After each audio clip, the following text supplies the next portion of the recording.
malam ini Uncle kebetulan lagi di daerah Talang Jambi, pas deket Simpang 3 SD berapa? 123. SD 123. Nah, deket Simpang SD 123 itu arah ke Talang Betutu, nggak jauh.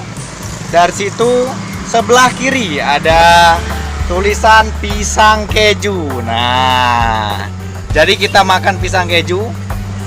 Pisangnya renyah, enak dan lezat banget. Mana lagi harganya murah, cuman 10.000 cebanan.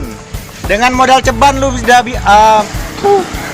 dengan modal ceban lu udah bisa dapet 1 box pisang keju. Nah, di Talang Jambi kita hari ini kebetulan lagi makan. Tadinya niat mau cari buah-buahan karena pada tutup hujan. Kita makan pisang keju, tetap buah. Tetap buah tapi digoreng. Oke.